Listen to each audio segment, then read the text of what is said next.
Muy buenas noches, amigas y amigos de RCTV. Una de las características de la política venezolana en los últimos años ha sido el que todas aquellas personas que pasan por un cargo público sufren un enorme descrédito y pierden mucha popularidad al terminar el ejercicio de ese cargo. Una de las excepciones más interesantes que hay a esa regla es la de nuestro invitado de esta noche, Enrique Salas Romer.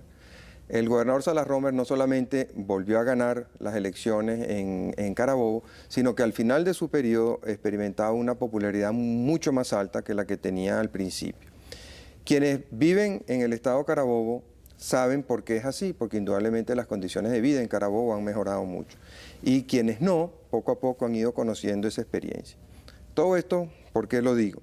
Porque este fenómeno está teniendo un impacto en las precandidaturas presidenciales, en donde vemos cómo la gente se va alejando cada vez más de los partidos políticos y quienes surgen con opción, de acuerdo a las encuestas, son personas no militantes en partidos políticos. El caso de Irene Sáez, el caso del gobernador Salas Romer, el caso curioso de Claudio Fermín, que está en esa especie de filo de la navaja, tratando de seguir siendo Acción Democratista, pero de no decirlo muy duro porque piensa que eso lo puede golpear en las encuestas. El caso del comandante Hugo Chávez, en fin, hay indudablemente en el país un deseo de buscar experiencias nuevas.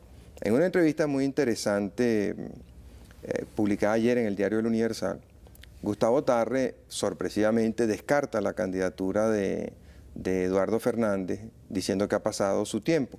Insiste mucho, y creo que en eso tiene mucha razón, en que el país tampoco se puede tirar al vacío y debe buscar gente con mérito propio. En ese sentido, pues tú eres una opción muy importante y muy valedera. ¿Qué vas a hacer con eso? ¿Vas a buscar una candidatura de partido? ¿Vas a buscar una candidatura independiente?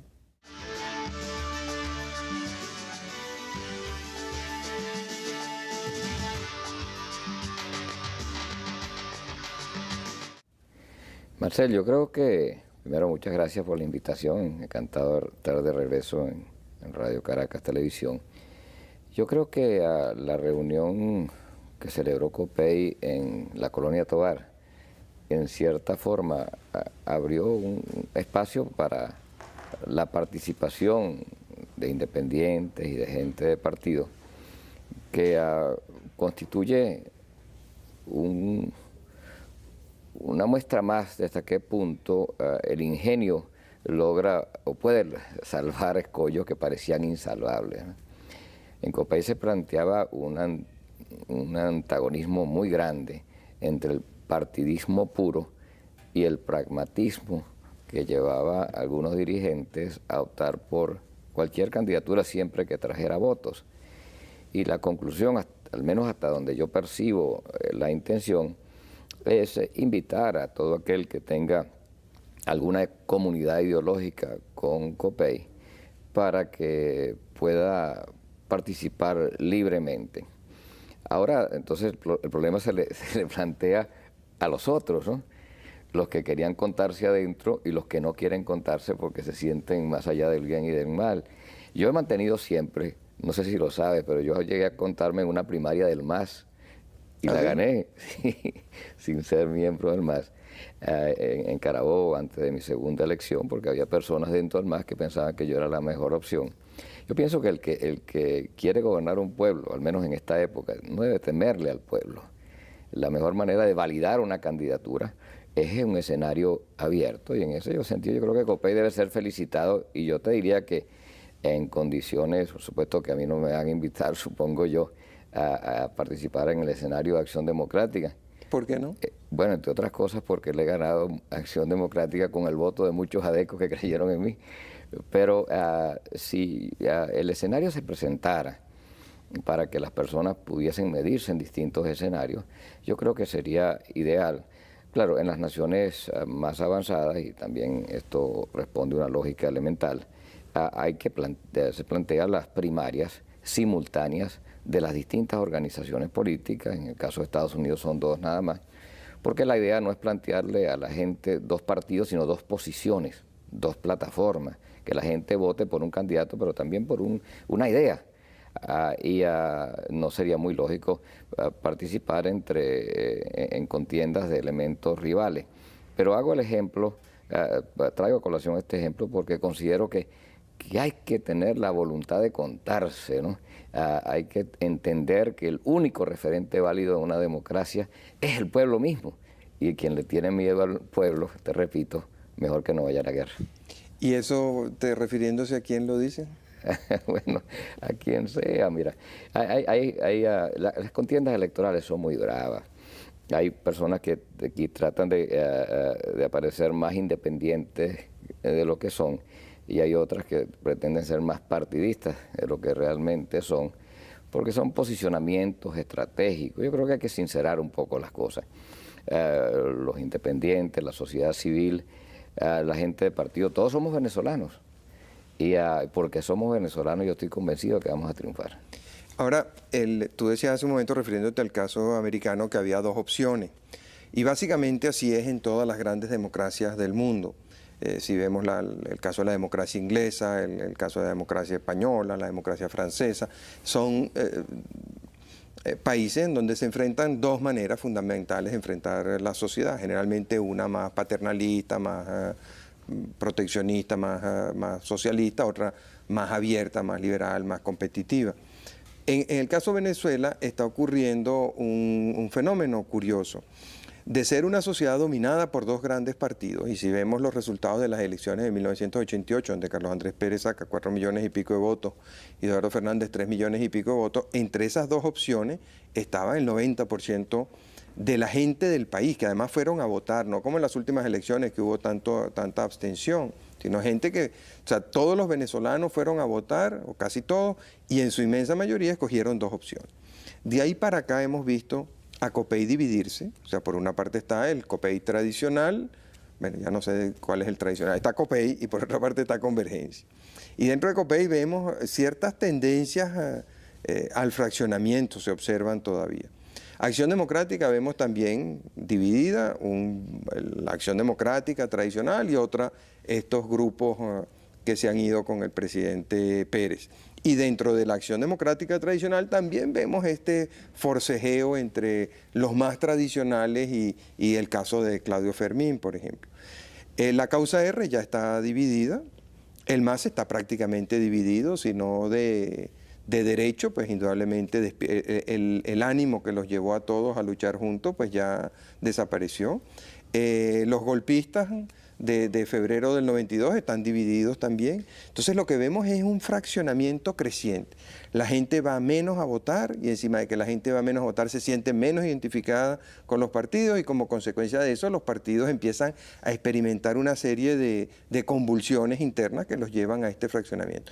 De manera que da la impresión de que en las próximas elecciones van a participar 10, 12, 15 grupos con opción. Por eso se habla mucho hoy en día, como toda sociedad democrática tiene esa tendencia pues, a agruparse como en dos bandos, a que se produzcan grandes coaliciones. ¿Qué crees tú de eso? ¿Cuáles crees tú que podrían ser esas grandes coaliciones y cómo te ubicarías tú dentro de ellas? La pregunta es muy interesante, Marcel. Yo observo la realidad nacional como quien juega a las cartas, ¿no? Ya terminó una partida y las cartas están todas regadas. Y ahora hace falta apilarlas, volverlas a barajar y servir un juego nuevo. Todo eso es auspicioso, que viene un nuevo momento para nuestro país. Por otra parte, las fracturas no han sido dolorosas. Caldera se separó de Copey y no luchó por los signos de Copey. Carlos Andrés Pérez fue excluido de Acción Democrática y inmediatamente formó una organización sin mayores aspavientos. Andrés Velázquez un buen día se levantó y dijo, ya yo no tengo nada en común con los demás y me separo.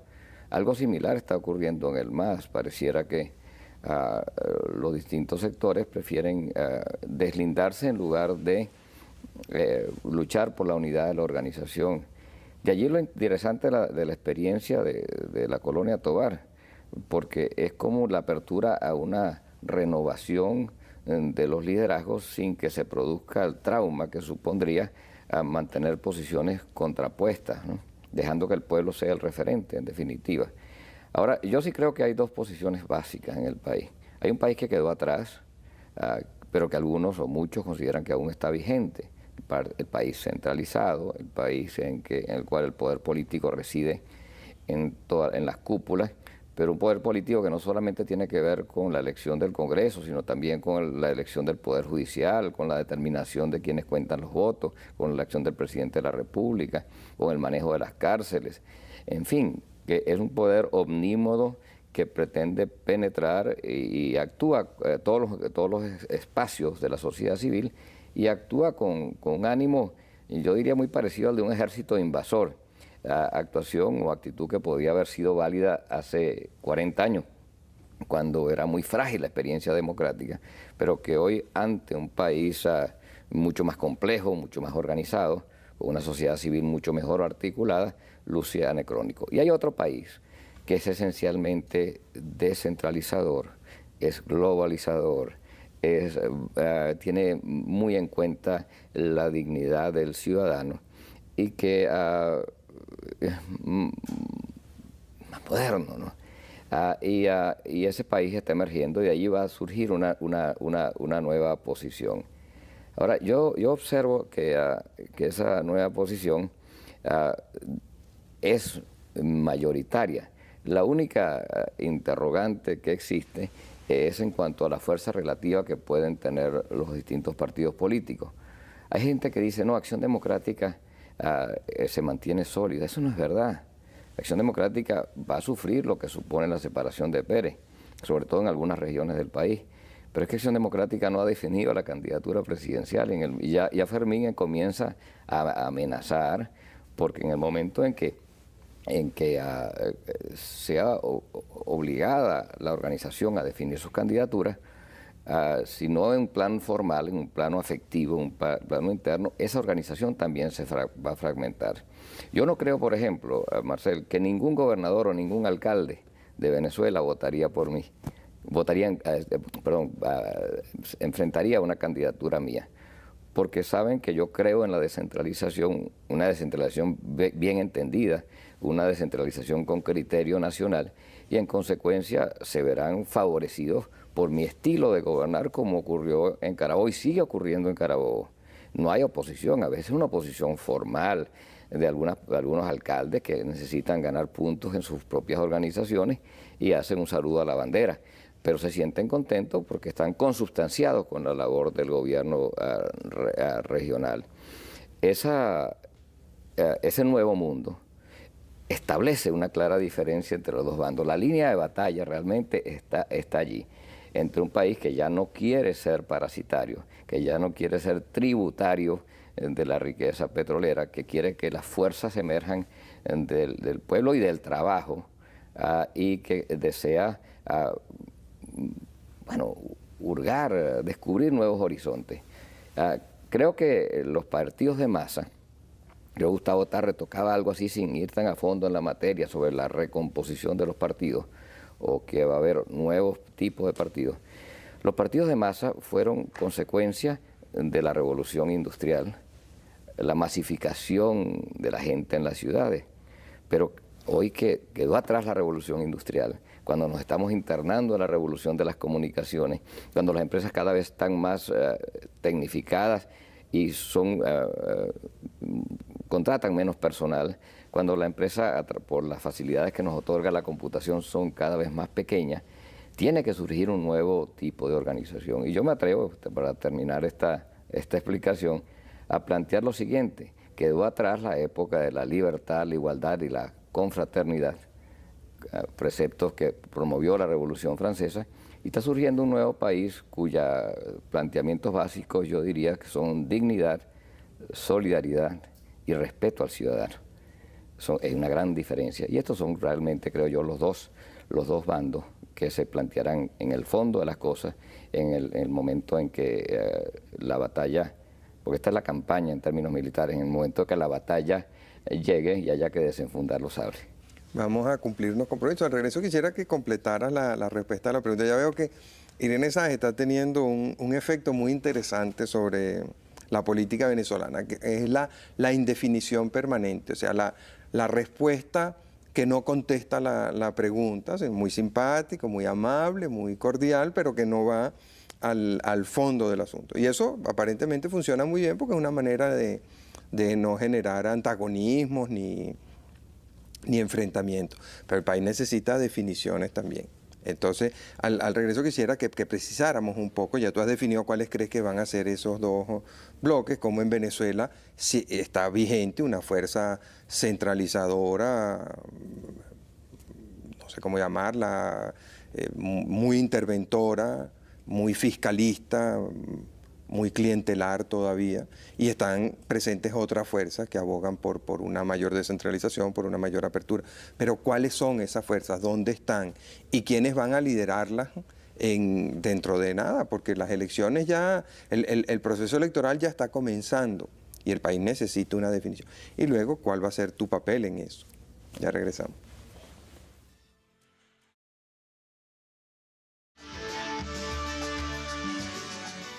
Hace un momento comentábamos cómo a medida que el abstencionismo ha venido creciendo y que los ciudadanos se han ido como alejando del quehacer político, esto ha tenido un impacto en el mundo político que se ha manifestado en el fraccionamiento, esa atomización de partidos, la división en el socialcristianismo, la división en la socialdemocracia, la división en la causa R, la división en el MAS, la división en el golpismo.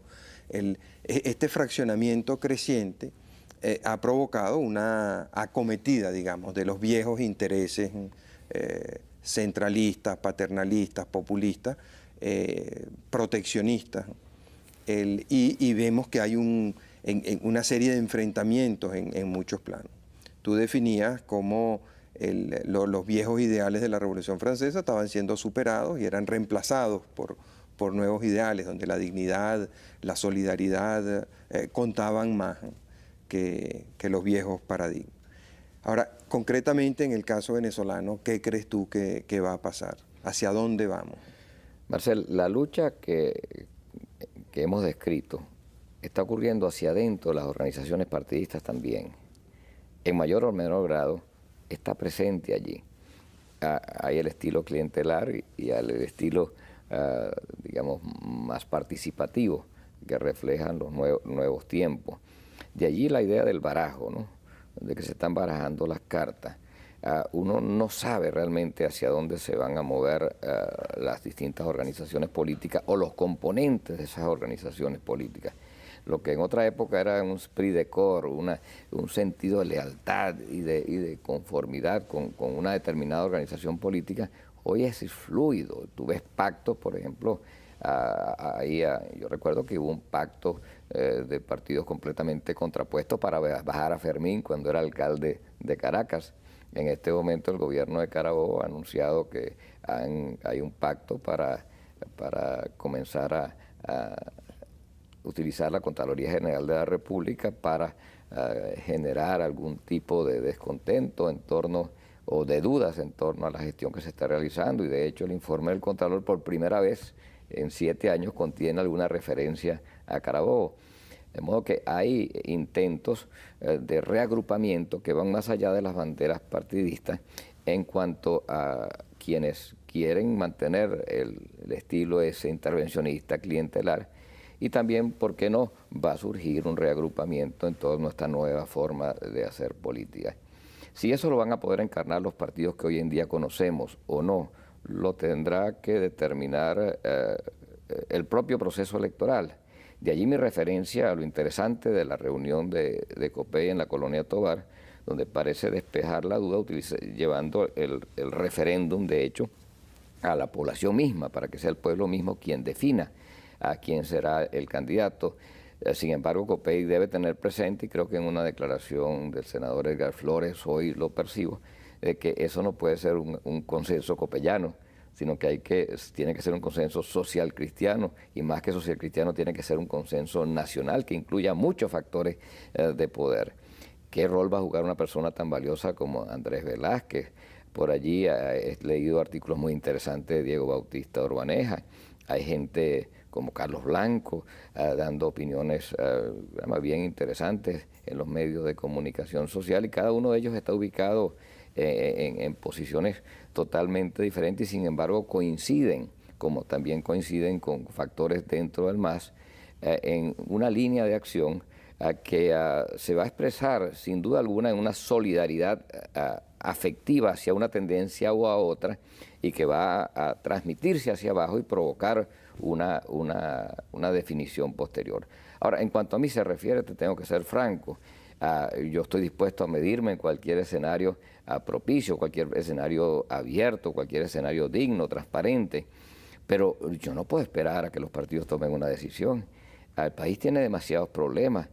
¿Cómo vamos a decirle al país mañana si llegamos a la presidencia de la República? No, chicos, como yo no sabía que yo iba a ser candidato, pues yo no me preparé. Y por eso estoy viajando, estableciendo fuerzas de tarea, estudiando con mucho cuidado y con gente especializada los problemas de la frontera venezolana, estudiando problemas, diríamos, microeconómicos, como el problema de los paperos, concentrados en gran parte en una población merideña que se llama Pueblo Llano, o estudiando el problema de los horticultores o de los productores de leche, o el problema de la agroindustria, que lo conozco más de cerca por ser Carabobo un estado eminentemente industrial.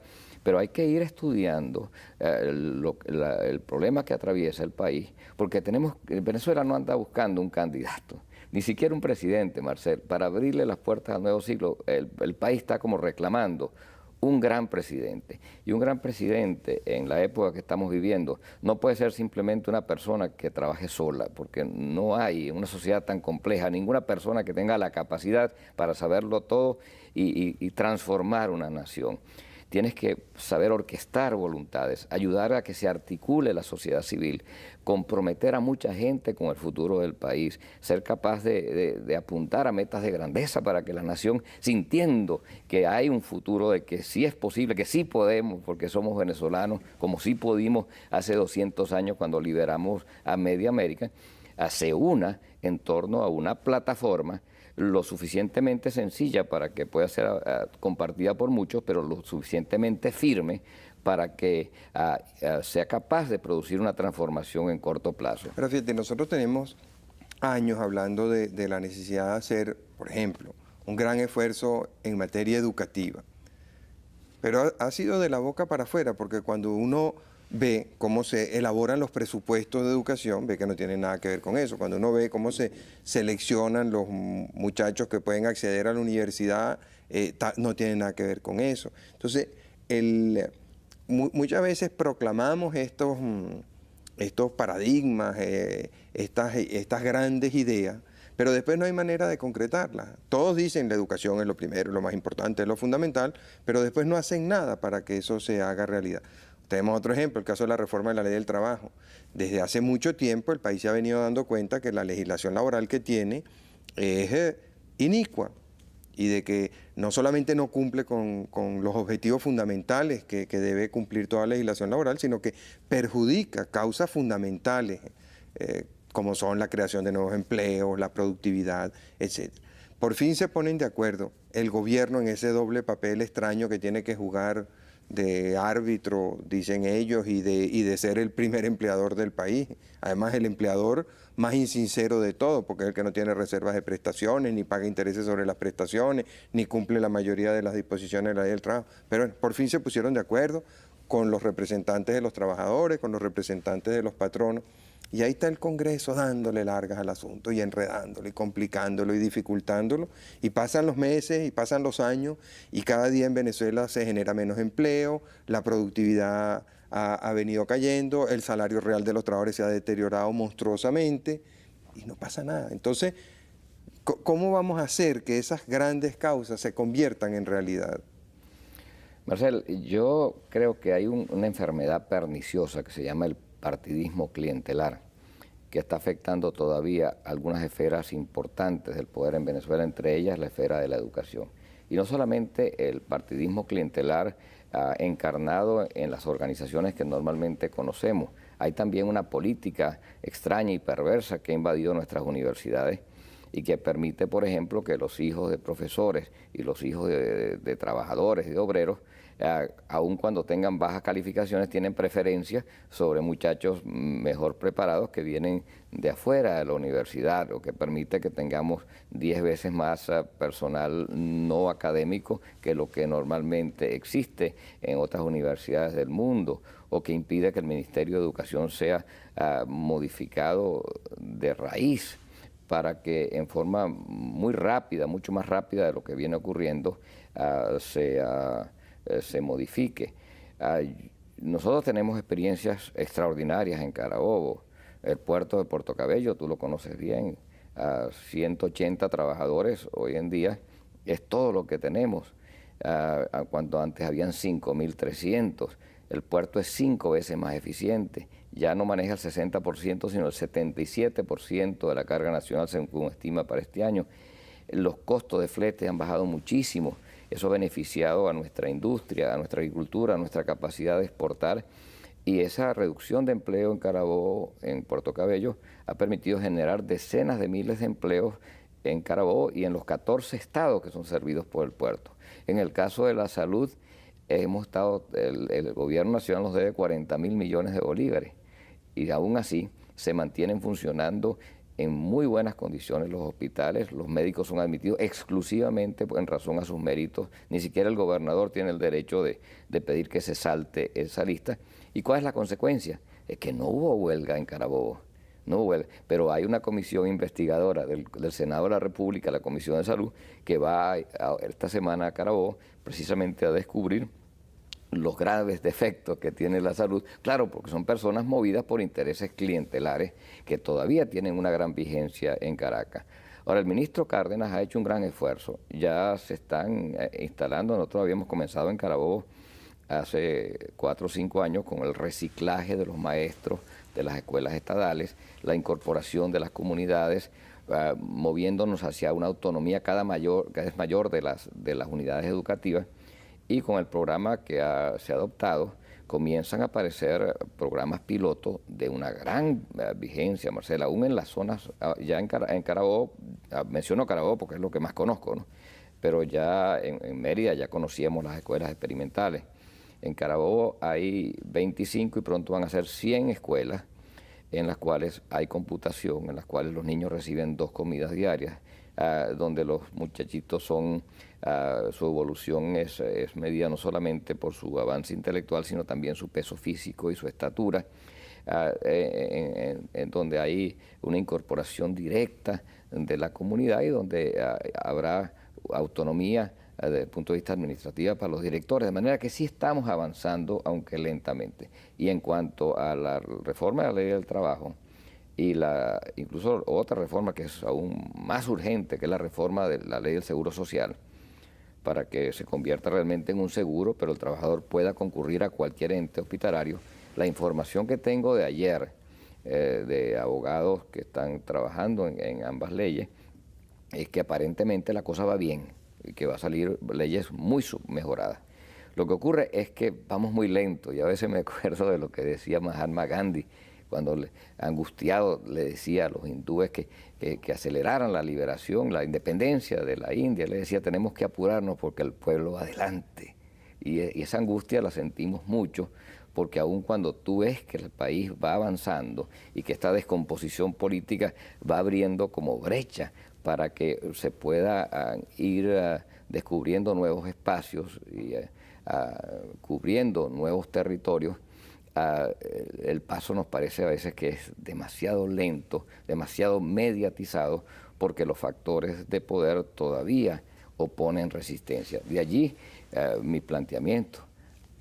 Si yo soy en definitiva candidato a la presidencia de la República, y ciertamente me estoy preparando para ello, yo quiero ganar con un 60% de los votos, porque hay que tener una fuerza parlamentaria en sintonía con el gobierno nacional que permita adelantar este proceso con la mayor celeridad posible.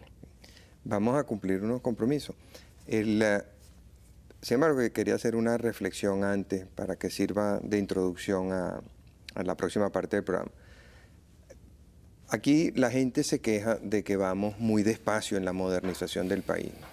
y los políticos contestan que hay que ir poco a poco, que hay que pensar las cosas bien. Pero yo creo que quien tiene razón es la gente, porque si nosotros comparamos a Venezuela con otros países que hace 20, 30 o 40 años estaban muchísimo más atrasados que Venezuela, nos damos cuenta que hoy en día esos países nos superan de una manera abrumadora en términos de riqueza del país, a pesar de que no tienen petróleo como tenemos nosotros, ni tienen hierro, ni tienen aluminio, ni ninguna de esas cosas que nosotros tenemos.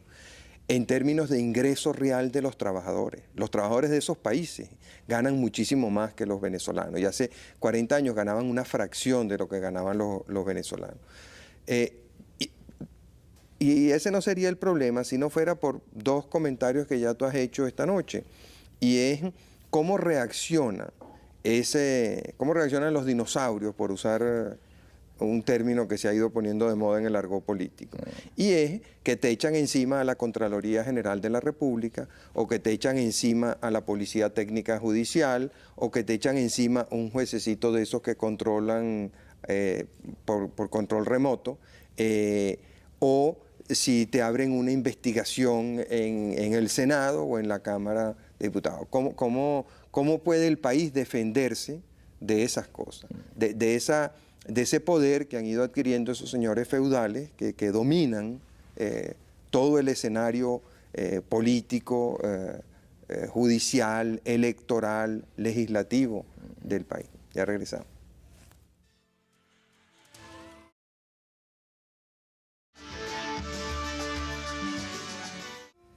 Hace un momento comentábamos cómo, a pesar del deseo de modernización que hay en la mayoría de la población y del rechazo a la forma como se han venido haciendo las cosas en la mayoría pues, de los entes que constituyen el Estado en los últimos años, cosa que se refleja en el abstencionismo creciente que hay y en este fraccionamiento de partidos y organizaciones políticas. Sin embargo, esas viejas fuerzas tradicionales tienen mucho poder. Uno lo ve, por ejemplo, la forma como se escoge el Consejo Supremo Electoral, la forma como se escogen los jueces, la forma como se escoge el Congreso Nacional, la forma como se escogen los embajadores, los cónsules, la forma como se escogen los notarios y los registradores. Uno ve que hay un gran poder superior al de los señores feudales, superior al de muchos dictadores, que sigue operando. Y cada vez que aparecen figuras nuevas en la política, al principio son tolerados, pero en cuanto esas fuerzas empiezan a entrar en sintonía con la gente, empiezan a producirse las reacciones. Tú comentaste una que era la Contraloría General de la República, luego comentaste otra que era una investigación del Senado, y todos sabemos, porque lo hemos vivido en Venezuela, cómo el Consejo Supremo Electoral también tiene ese poder de manipulación, de intervención, como los jueces, los registradores, los notarios, a diario se ven ejemplos de eso. De manera que, ¿cómo puede el país defenderse de eso? Yo estoy convencido, Marcel, que o lo hacemos por las buenas o alguien lo hará por las malas. Me siento optimista porque he visto al pueblo cambiar totalmente en la experiencia que nosotros vivimos, y también lo he visto en algunos estados y algunos municipios de Venezuela. Hay cuestión de grado, pero en general el país está mucho más contento con sus dirigentes regionales y sus dirigentes locales que lo que está con los dirigentes nacionales de nuestro país. Bueno, fíjate, lo que salvó la democracia en el año 92 fue el respaldo que el pueblo le dio a sus dirigentes regionales, a los gobernadores, a los alcaldes. Eso fue lo que drenó todo aquel fervor y todo aquel ambiente de explosión que había después del 4 de febrero. O sea, la impopularidad del gobierno había llegado a límites ya intolerables para la sociedad. Sin embargo, la gente prefirió la democracia porque vio el camino que abrían la descentralización a través de los gobernadores, los alcaldes, de las autoridades elegidas directamente. Pero fíjate cómo en aquel año 92 y 93 vemos cómo los dinosaurios se asustaron y empezaron a abrir parcelas a todo el mundo. Fueron más democráticos que nunca, más que nunca en los últimos 40 años. Pero en cuanto se les pasó el susto, también se empezaron a cerrar todos esos esfuerzos. Yo creo que yo fui uno de los primeros que habló de dinosaurios. Yo hablaba de que el país está dominado por dinosaurios en extinción. Sí. Pero es que esa aclaratoria final ayuda mucho porque nos abre la puerta a que pueda venir un nuevo tiempo. Aunque esté en extinción, ¿qué coletazo de un dinosaurio de eso? Tú sabes lo que puede destruirlo. Es fuerte. Mira, yo he visto una reciente encuesta en la cual se mide a través de un método ingenioso la credibilidad relativa de dirigentes nacionales de mucha proyección y dirigentes regionales y municipales. Y solamente 3 personas superan al promedio de los gobernadores y al promedio de los alcaldes. Los demás están muy atrás. Y una de esas tres personas es el general Marcos Pérez Jiménez. ¿Sí? Sí. De modo que hay mucho más fuerza en la descentralización de lo que suponen quienes la critican.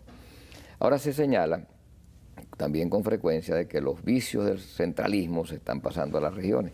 Lo curioso es que quienes dicen eso son centralistas y son los responsables de un fenómeno pernicioso que está ocurriendo en las regiones, y es verdad.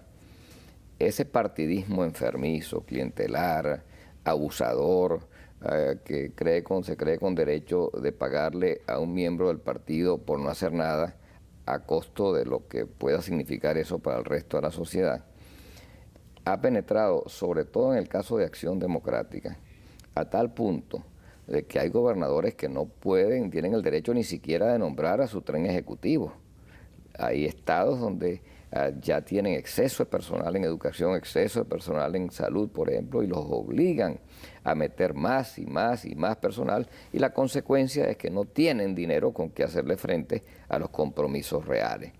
Estados como el Táchira, estados como Trujillo, están viviendo situaciones bien complicadas porque hay una voracidad clientelar que anula prácticamente las posibilidades del presupuesto, y al mismo tiempo el gobierno Ahora, eso no será mucho culpa del gobernador, porque fíjate, yo he visto casos de gobernadores vinculados a Acción Democrática que llevan sus estados muy bien. O sea, en Monagas nadie dice eso. El caso de Guillermo Cal, quizás por su proximidad con Alfaro, pero en general, quizás de Montilla, en Apure. Okay. Y cuando tú estuviste vinculado a COPEI como gobernador, nadie decía que COPEI te decía y te imponía y te... Mira, yo he tenido la suerte, y en esto sí quiero ser muy claro, con COPEI y además con el MAS y con otras organizaciones que me apoyaron, pero especialmente con COPEI. A mí no me impusieron nunca una condición. Entonces, la culpa no será de los gobernadores que se dejan imponer más que de los partidos, porque... ¿Por qué a Guillermo Cal no se lo hicieron en Monagas? ¿Por qué a Enrique Salas Romer no se lo hicieron en Carabobo? Tenía más fuerza política, más cercanía con el pueblo y no le podían improbar su cuenta. Pero un gobernador a quien lo puedan destituir porque le tienen una mayoría armada en la Asamblea Legislativa y esa espada de Damocles que supone esa disposición constitucional que fue transitoria, pero que la han querido mantener allí precisamente para subyugar y subordinar a los gobernadores, tiene que sopesar su supervivencia frente a las concesiones a las cuales es sometido por presiones partidistas. Yo pienso, Marcel, que el secreto para poder gobernar en esta época es estar muy cercano al pueblo. Tú mencionabas que yo he tenido la suerte, ¿no?, que se la atribuyo a mi jefe de campaña que debe estar allá arriba, el hecho de que no he tenido desgaste de poder y aún me mantengo muy, muy alto en la región, como lo está mi hijo Enrique Fernando, a que nos hemos mantenido muy cerca del pueblo, del sentir popular, pero no en nuestras expresiones, sino en nuestra vivencia. Por ejemplo, yo nunca dejé de visitar los barrios y los mercados populares para conocer directamente de la gente. Fíjate, Carabobo es un caso interesante. Tradicionalmente, Carabobo fue de los estados más revoltosos del país. Y más adeco. Y más adeco también. Yo gané con casi el 75% de los votos. De allí la significación de lo que está ocurriendo en ese estado y que puede ocurrir mañana en Venezuela si sabemos actuar con sentido de grandeza y nos mantenemos apegados a ese pueblo que, como tú y yo coincidimos, está más adelante. Ahora, ¿por qué uno va a Carabobo y no es el único estado, afortunadamente, pero sí es en el que tal vez se nota más. Y uno encuentra en la gente un gran orgullo de lo que está pasando allí, un gran conocimiento de lo que se está haciendo en el país. O sea, cómo se operó ese fenómeno de integración o de vinculación de los gobernantes con la gente. Bueno, tú tienes razón, Carabobo no es el único estado, hay afortunadamente. Afortunadamente, pero sí diría yo, por lo menos de los que yo he visto, es en el que más se nota. Es el más dinámico en el sentido de que se lograron dos cosas a la vez. Una, elevar la autoestima y el sentido de pertenencia del carabobeño, cosa nada fácil porque el 52% de los carabobeños no nacieron en Carabobo. Pero como Carabobo tiene un sentido nacional por su importancia, su significación histórica, se pudo elevar la autoestima y el sentido de responsabilidad que los carabobeños tenemos para con el país, al tiempo que el embellecimiento de las ciudades, la creación de parques, la proyección de la cultura y del deporte y de tantas cosas, llevó a la gente a sentirse orgullosa de su lar nativo, de su sitio, el sitio donde su familia se estaba desarrollando, ¿sí?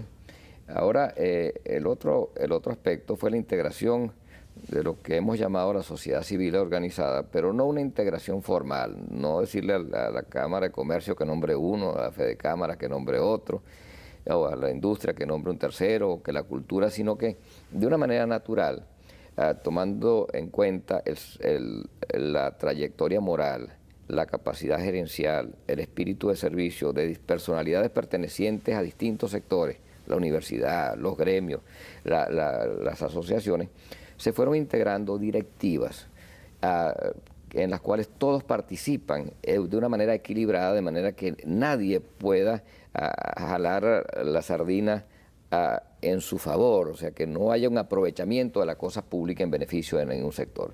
Y por otra parte, pasamos de 200 asociaciones de vecinos, la mayoría de ellas partidizadas, a 1.384 asociaciones de vecinos que tienen su casa del vecino, donde pueden incluso protestar contra el gobierno regional, y que son electas por voluntad popular y nos ayudan a gobernar, cuidando un poco de la seguridad, cuidando de sus servicios de agua, cuidando hasta donde es posible de las medicaturas y ambulatorios que están en su región.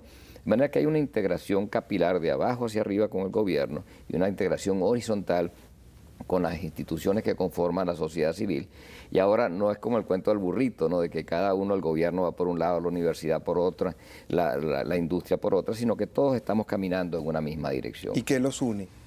Los une lo que llamamos originalmente el proyecto Carabobo, la necesidad que teníamos de aportar desde Carabobo a construir un gran país, la posibilidad que veíamos en nosotros de cambiar un estado que era sucio, sectario, donde la gente era atropellada, por un estado donde reinara la amplitud y el respeto al ciudadano. Mira, la fuerza transformadora reside en la idea que impulsa la acción, no en la acción misma. Esa idea del respeto al ciudadano, convertida en baños limpios en las instalaciones deportivas, en aceras anchas para que las ciudades no sean para carros, sino para ciudadanos, en la dignificación del joven atleta para que pueda ir a competir como compite cualquier deportista internacional, en el rescate de los niños en la calle, dándole dignidad a esos muchachitos que nunca han tenido amor para que ahora se vean rodeados de afecto. En el manejo de nuestros hospitales, donde no se permite que nadie salga sin una revisión de su vehículo para asegurarse de que nadie, no importa cuál sea su jerarquía, se lleve algo que pertenece al pueblo, y donde se ha establecido disciplina para que la salud vaya por encima de cualquier otra consideración. Esa esencia de respeto al ciudadano, Marcel, creo que ha sido la idea fuerza que ha movido toda la acción, que nos ha unido en una mística común y que permite que Carabobo genere esta onda expansiva que hoy se refleja en la aspiración de más de 1 millón de venezolanos que verían bien que yo fuera el próximo presidente. Este es el primer programa de televisión que yo hago en 6 meses, Marcel, en televisora nacional. Sí. Y yo he estado manteniendo un bajísimo perfil y sin embargo la tendencia ha sido ascendente, de modo que es algo sólido, es algo firme, algo que no está basado en ninguna fantasía ni en ninguna publicidad. Ahora, tu fuerza en Carabobo está muy relacionada con tu lucha contra Acción Democrática allá. No, contra los Chely. Contra los Chely. Muchos adecuados. Bueno, pero los Chely eran Acción Democrática bueno, ya, ¿no? Era uno de los tantos clanes que se han apoderado de los partidos. Mira, los partidos fueron inicialmente nacionales con sede en Caracas, después fueron caraqueños y después se ausentaron de la vida política nacional. La vida política nacional discurre al margen de los cogollos partidistas, o en gran parte discurre como hay una especie de diálogo de sordos. Yo no entiendo, por ejemplo, cómo, por ejemplo, se dice, el enemigo fundamental de COPEI es Acción Democrática, y ¡pum!, atacar al presidente Caldera. Media hora atacando al gobierno del presidente Caldera. Bueno, pero si Caldera no es que va a desaparecer pronto, porque el astrólogo hizo un vaticinio, no es que si tiene el sol de espalda. Entonces, ¿por qué vamos a atacar a Caldera cuando el enemigo es Acción Democrática? Y del otro lado vemos aberraciones igualmente inconsistentes que nos llevan a pensar que hay un divorcio real, y yo vaticino, porque sé que hay mucha gente inteligente allí y gente con solvencia moral, que es que no se comprende cabalmente el proceso que estamos viviendo, que quedó atrás el concepto, la idea de los partidos de masa, que ya las naciones no responden a un mandato que viene desde el vértice. Mira, un ejemplo último para que se entienda que esto es mundial. El presidente George Bush tenía todos los anclajes del poder. Después de la Operación Tormenta del Desierto tenía el 70% de la votación popular de su país. Y un año después perdió frente al gobernador de uno de los estados más pequeñitos y más desconocidos de los Estados Unidos, que le decía, presidente, usted sabrá todo lo que sabe, y usted es una persona muy preparada, pero ¿cuánto vale un kilo de tomate? ¿Cuánto vale un kilo de lechuga? ¿Desde cuándo no va al mercado? Porque la gente quiere respuestas que tengan que ver con su realidad cotidiana. Entonces, ese mismo divorcio que existe entre el político profesional en Washington y el pueblo, que comenzó a existir un poco tras el tedio que produjo el mandato de Major en Inglaterra con el surgimiento de Blair, está ocurriendo también en Venezuela, y no es malo, porque esto a lo mejor perjudica a 3 o 4 personas, pero en el fondo lo que le va a dar a esa Venezuela una gran posibilidad de oxigenarse y de comenzar con fuerza y de apuntar hacia un porvenir mucho más hermoso, que yo estoy seguro que vamos a lograr. O sea que tú aspiras a que parte de tu apoyo venga de gente tradicionalmente identificada con Acción Democrática. Mira, estoy seguro de que sí.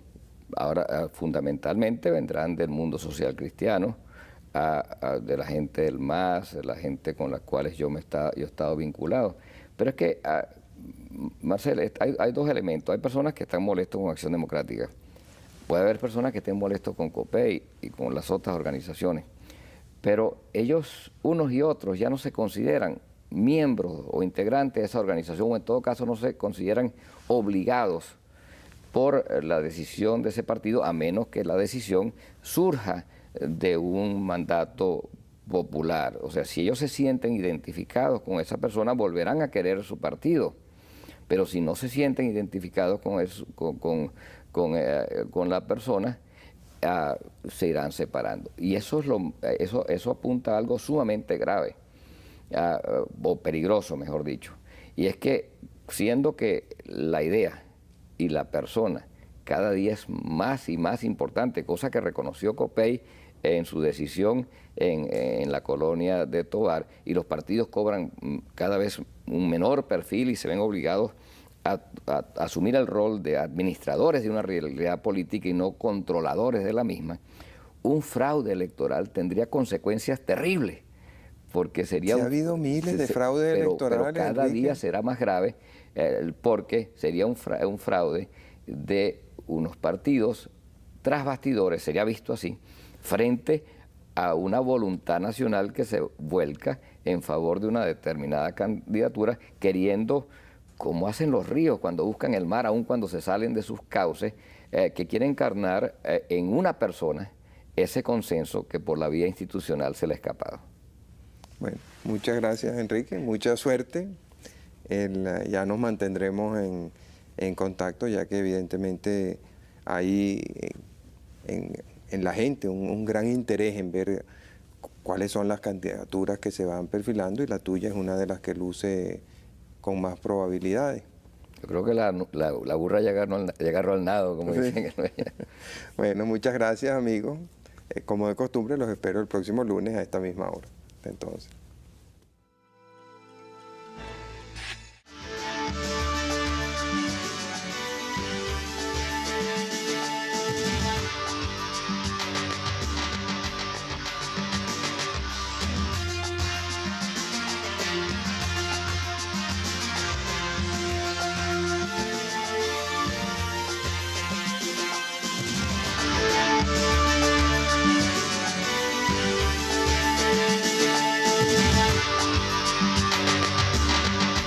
Más que pensaban que yo era la mejor opción. Yo pienso que el que quiere gobernar un pueblo, al menos en esta época, no debe temerle al pueblo. La mejor manera de validar una candidatura es en un escenario abierto, y en ese sentido yo creo que Copey debe ser felicitado, y yo te diría que en condiciones, por supuesto que a mí no me van a invitar, supongo yo, a participar en el escenario de Acción Democrática. ¿Por qué no? Bueno, entre otras cosas porque le he ganado Acción Democrática con el voto de muchos adecos que creyeron en mí. Pero si el escenario se presentara para que las personas pudiesen medirse en distintos escenarios, yo creo que sería ideal. Claro, en las naciones más avanzadas, y también esto responde a una lógica elemental, se plantean las primarias simultáneas de las distintas organizaciones políticas. En el caso de Estados Unidos son dos nada más, porque la idea no es plantearle a la gente dos partidos, sino dos posiciones, dos plataformas, que la gente vote por un candidato, pero también por una idea. No sería muy lógico participar en contiendas de elementos rivales. Pero hago el ejemplo, traigo a colación este ejemplo porque considero que hay que tener la voluntad de contarse, ¿no?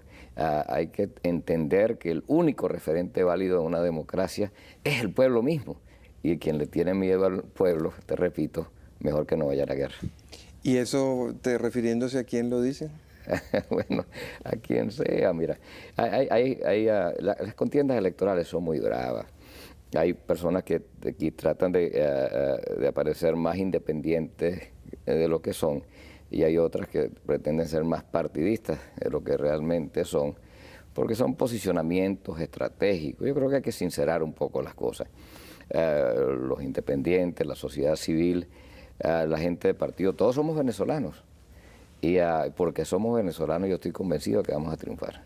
Ahora, tú decías hace un momento, refiriéndote al caso americano, que había dos opciones, y básicamente así es en todas las grandes democracias del mundo.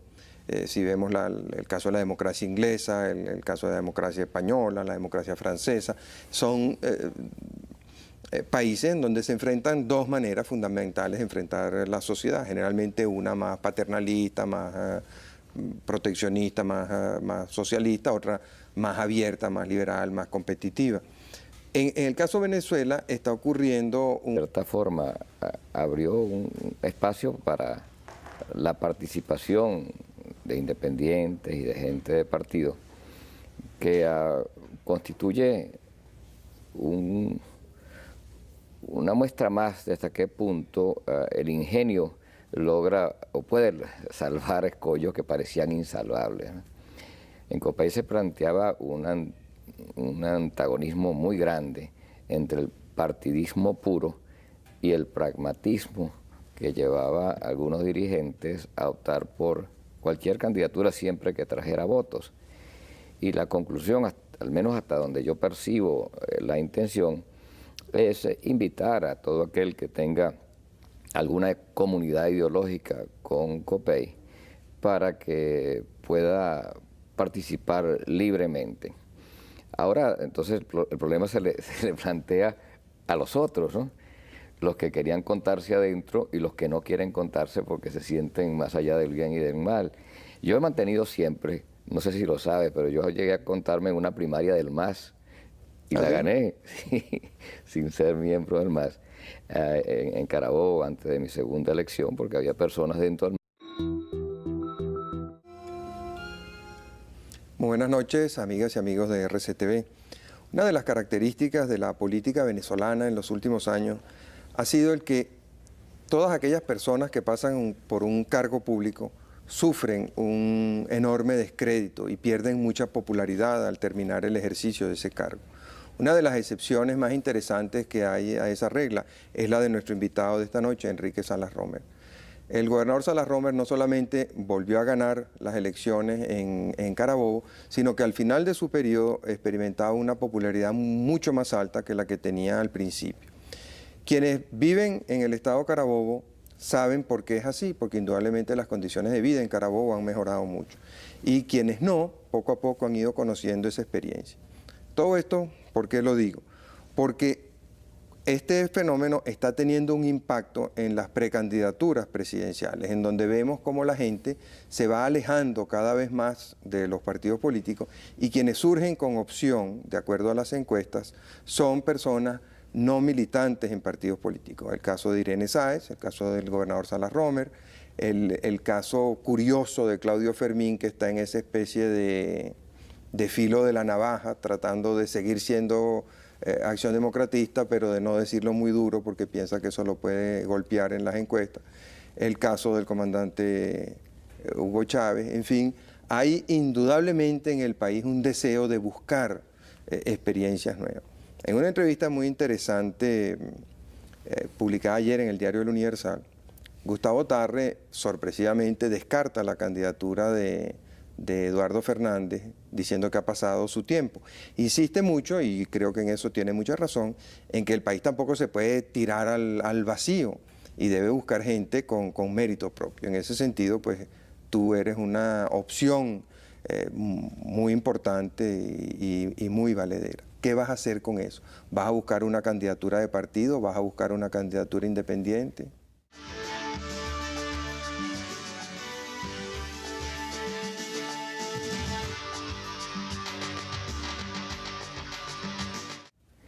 Marcel, yo creo que, primero, muchas gracias por la invitación. Encantado de estar de regreso en Radio Caracas Televisión. Yo creo que a la reunión que celebró COPEI en la Colonia Tovar, en